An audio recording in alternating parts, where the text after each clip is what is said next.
Olá, seja bem-vindo à nossa aula de filosofia.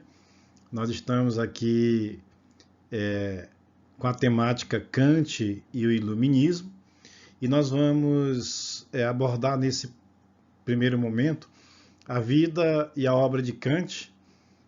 Para tanto, você pode acompanhar no seu livro-texto a partir da página 6. Nós estamos fazendo uma abordagem um pouco ligeiramente diferente do material do livro didático, porque ao falar da dimensão da filosofia de Immanuel Kant, nós não podemos falar de pelo menos duas de suas principais obras: a Crítica da Razão Pura e a Crítica da Razão Prática.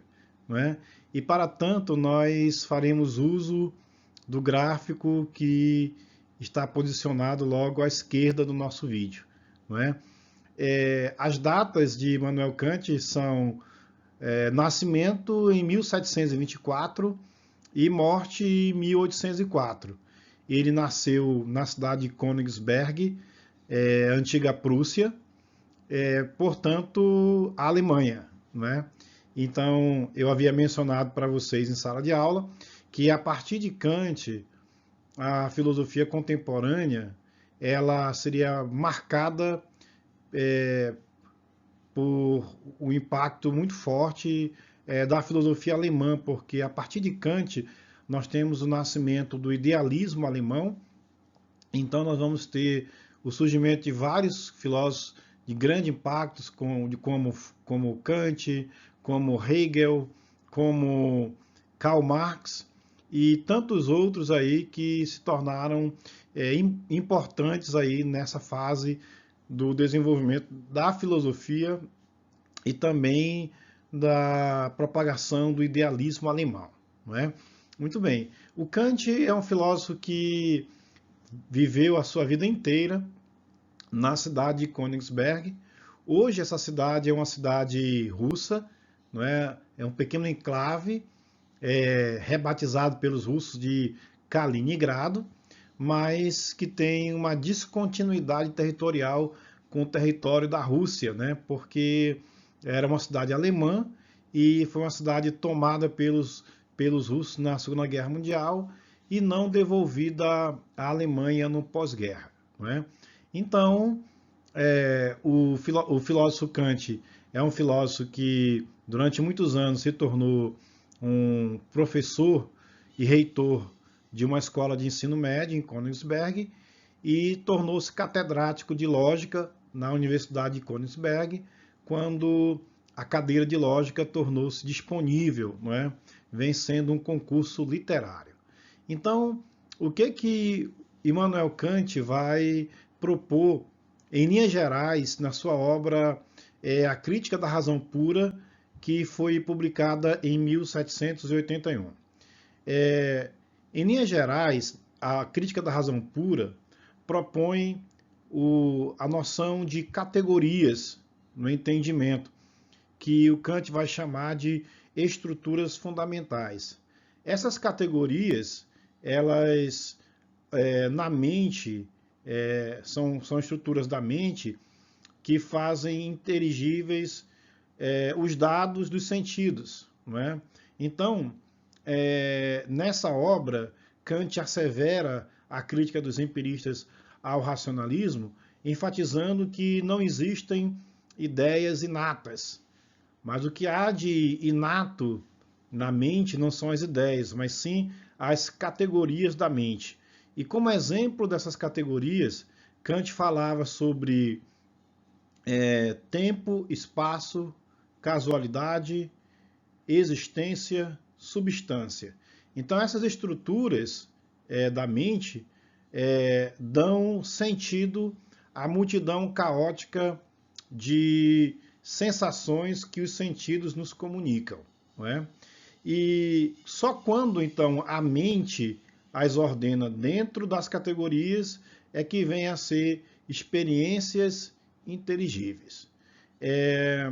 E nessa obra também Kant assevera que não existe um conhecimento objetivo da realidade, um conhecimento puramente objetivo da realidade. Ou seja, em nosso conhecimento não sabemos as coisas em si, mas como nossa mente é capaz de percebê-las, não é? O que nós temos então é apenas uma percepção das coisas, ao invés da coisa em si, como queria a metafísica clássica, como queria a metafísica racionalista. Nós não podemos provar nada, nem do mundo material e nem da realidade além do mundo material.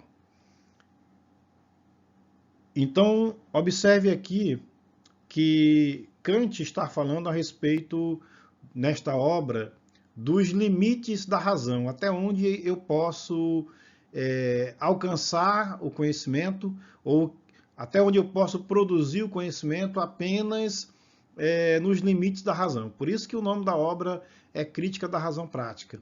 E quando nós lembramos aqui do cartesiano, René Descartes, com a sua proposição levemente modificada do argumento ontológico para fundamentar o seu sistema, não é? Para fundamentar o seu conceito de conhecimento indubitável na existência de Deus, na ideia do ser perfeito, vem aqui algumas perguntas. Se nós não podemos provar nada, nem do mundo material, nem da realidade que está além do mundo material, como fica então a questão da existência de Deus na crítica da razão pura? Kant vai asseverar que nem o argumento cosmológico, nem o argumento teleológico e nem o argumento ontológico dão uma base para provar a existência de Deus. Essa problemática ela vai ser respondida por Kant não na crítica da razão pura, porém numa outra obra igualmente importante, publicada em 1788, que é a Crítica da Razão Prática. E na Crítica da Razão Pura, nós temos então, como eu havia mencionado em sala de aula, nós temos então a teoria do conhecimento kantiana. Na Crítica da Razão Prática, nós temos a teoria moral kantiana, ou teoria ética kantiana. Então, na Crítica da Razão Prática, Kant assevera que há uma razão prática que tem a ver com a vida moral. E por meio dessa razão prática, nós conhecemos então a existência de Deus como o juiz da ação moral. Então, mesmo negando que a razão pura pudesse ter conhecimento da existência de Deus ou da sua não existência, o Kant assevera, então, que através da razão prática nós podemos chegar ao conhecimento de Deus. E aí, como nós conhecemos a existência de Deus como juiz da ação moral, isso permitiu a Kant formular, então, o seu imperativo categórico, no qual baseia-se toda a sua moral. A moral kantiana é uma moral racionalista, porque é uma moral elaborada com preceitos racionais. E essa moral tem a seguinte máxima, ou imperativo categórico: haja somente de acordo com aquela máxima que você possa, ao mesmo tempo, desejar que se torne uma lei universal. Da mesma forma que para Kant o conhecimento deveria ser, o conhecimento científico deveria ser universal e necessário, então da mesma forma também a razão prática ela imprime, ela exige a nós um imperativo categórico também universal e necessário, para que nossas ações sejam governadas por um imperativo categórico, não é? Por um imperativo ético. Então, sejam bem-vindos mais uma vez à nossa aula e vamos continuar nos próximos vídeos a nossa temática sobre Kant e o iluminismo. Até a próxima aula.